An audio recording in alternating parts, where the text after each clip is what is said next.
Hey guys, it's a minus 20 something day.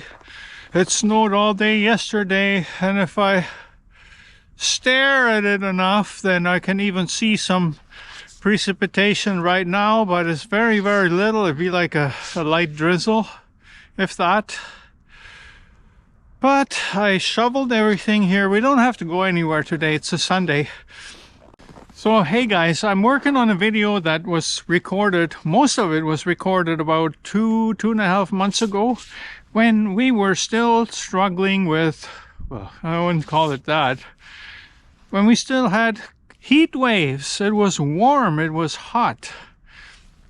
I was working on this truck, and I was in the process of diagnosing everything that was going on with the engine, why it wasn't idling steadily like you would wish, why it was sometimes stalling when I was driving it, when I was at the time I could only drive it back and forth in the driveway, in the back alley here.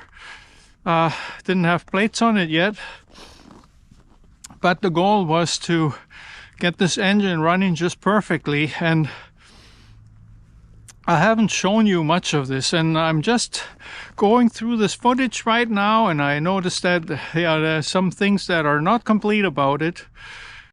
Well, I wanted to show you a video on the tune-up that I did on this truck after checking the compression.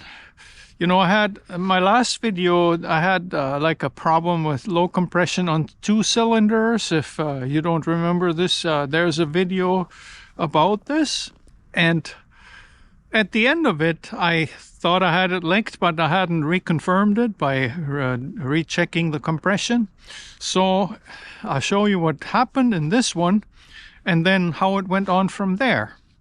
To get this truck running just right, the way it runs right now, it wasn't that simple. There was a lot more involved, and the tune-up was actually just the first step to that, or if you call it the second step, whatever, but here it is, what I did to this truck to get it to where it is today.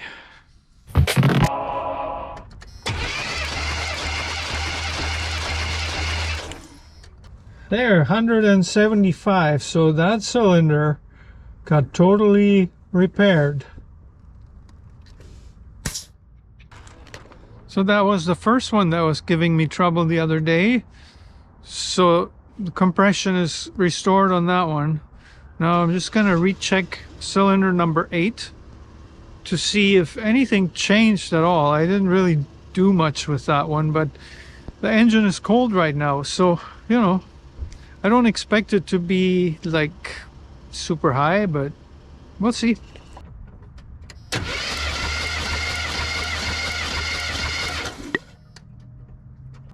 So whatever I did the other day, my compression is good now. I don't even know. Like this one, I was just slightly playing with the valve adjustment, so I don't know. Well, finally, several days later, I finally got my spark plugs. See, as you can see there, they are the Bosch Platinum plugs. Yeah, this video has been disrupted because they sent me the wrong one, the wrong kind, a package of 4 that were iridium, but for a different type. I know iridium spark plugs are better than platinum, but these platinum plugs, I had the same type, and I only remembered this after I bought them, on my Ford for like 9 years. Well, maybe 8.5. But they were doing fine. It's because I was never driving the truck all that much, and well, probably by this year I would have replaced them again, but these are good spark plugs. I believe in them, so let's put them in. So I got a couple of them already in. You can't see where they are because they are hidden kind of between the exhaust manifold and the head, and it's just kind of blocked. So I just put them in by hand because I can feel my way to where they need to go. Then I grab for my spark plug socket and the ratchet. There's a torque for these. I do it by feel. This one's good. Yeah, one more to go and then we're going to start the truck. So the new spark plugs are finally in there. Look, I put the air cleaner back in. There's the wires. I tested them all the other day. They were all good. So we're going to leave them for now. The one component that I haven't really touched, except for a little bit inside there with the file, that's the distributor. Now the big test for the distributor is going to come when I look at the timing and see if it's nice and steady. And I'm almost like wondering, you know, if that's the case, then maybe I won't even go any further just for now. But I know that these distributors, they're electronic. At some point in the life of the truck, they'll fail. So there will be on the agenda eventually a new cap, a new rotor at the minimum. And if there's no wear, I mean, then fine. But I might at some point rebuild that distributor. Just don't know if it's absolutely necessary at this point, which is of course a gamble because the truck's been sitting. I don't really know the history of it. If you have experience with an aftermarket distributor bought for cheap, perhaps on Amazon or eBay or something, I would like your opinion on that. Leave me a comment because I am really not up to date on this, you know. I am hoping that, yeah, if I rebuild my distributor with perhaps parts store parts and some original, I mean OEM, whatever, you know, I'll probably have a better distributor in the end, but it could be a lot of work, so I don't know. I could also buy a $69 one, pop it in there, and then rebuild my old one, and, you know, kind of as a backup or for that moment when it actually fails. But hey, enough talking, so let's just start the truck now. Well, this time I haven't touched the gas pedal at all. And it's still like not idling quite right, so there's still something going on with it. Hear that?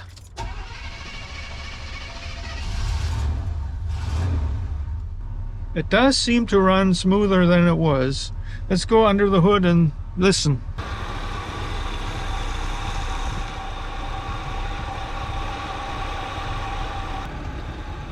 Well, it's come a long way, but is it perfect? I don't know. Hey guys, it's a different day, and finally I've broken down and I bought all new spark plug wires. I bought a new distributor cap and a new rotor. I still had a hard time. I mean, I haven't succeeded in loosening the distributor, which I need to do in order to set the base timing on this truck, because it is supposed to be at top dead center, but it is actually retarded. Now, the crowfoot wrench that I had yesterday, it didn't do the trick, but the bolt head is 9/16, and it was too loose. It would just kind of slip. So I picked up a metric set of the same kind, because the 14mm is just a tiny little bit tighter on the nut, and I'm hoping that that's all I need in order to actually grab this properly. So that's one of the things where I mean that my footage is a little bit incomplete. I didn't capture that process when I was loosening and retightening the distributor, and it is almost impossible to show you right now where that bolt is. Let me just put it like, you know, there's a 9/16 bolts with the hold down clamp for the distributor, and that's what I was talking about, and I'll show you the wrench. This is what I use to loosen the distributor. It's a 14mm crowfoot wrench with long 3/8 extension, well, medium I guess, and a 3/8 ratchet, and I had to actually bang it on there with my hammer. But That worked. Anyways, let's have a look here. See, this is my new distributor cap. Got brand new wires. They didn't come with the grease, but they are the premium ones. They are 8mm ones, not the 7.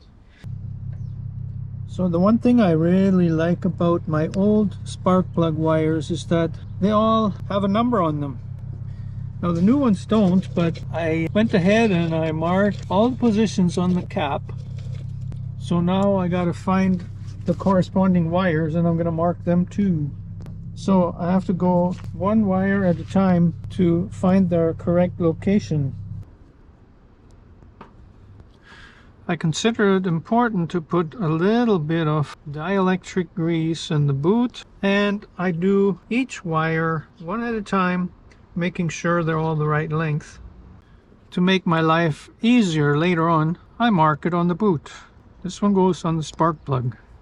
Got a few more to do, but I do it one at a time, just like that. So that's it, guys. I have the brand new cap, all the spark plugs marked here, set up just in the same manner as the old one was. Now let's compare. Inside there, it doesn't look too bad, but I can see some corrosion. Of course, this one here, brand spanking new. Now the bigger difference, I think, is the rotor. Yeah, you can definitely see the wear on this one. I mean, it's been spinning a few times. This one, exact same thing, brand spanking new. So now I'm going to first loosen the distributor before I put that back on, because that was the problem the last time. And I want to set the base timing, so there's no way around it.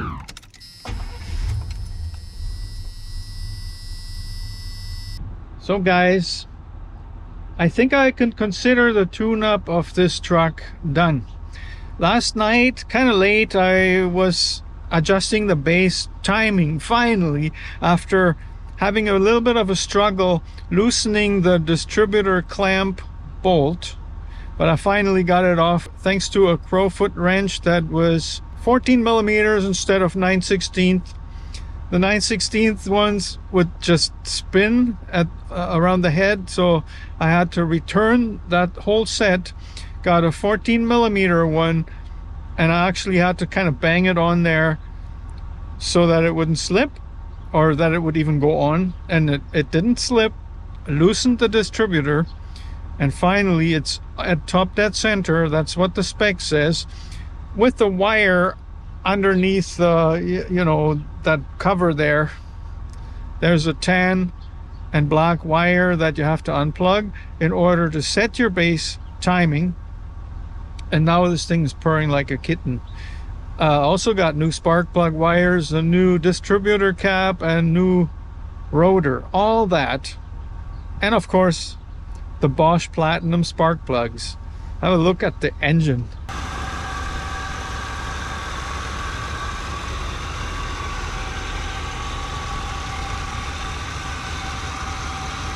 So I think this is going to pass any test, any kind of inspection.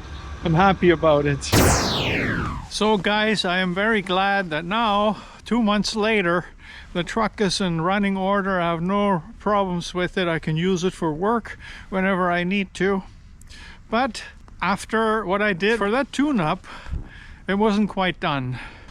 When I was in mechanic school, my teacher once said, a tune-up could be wasted on an engine that is in poor condition. What else might have been wrong with this engine?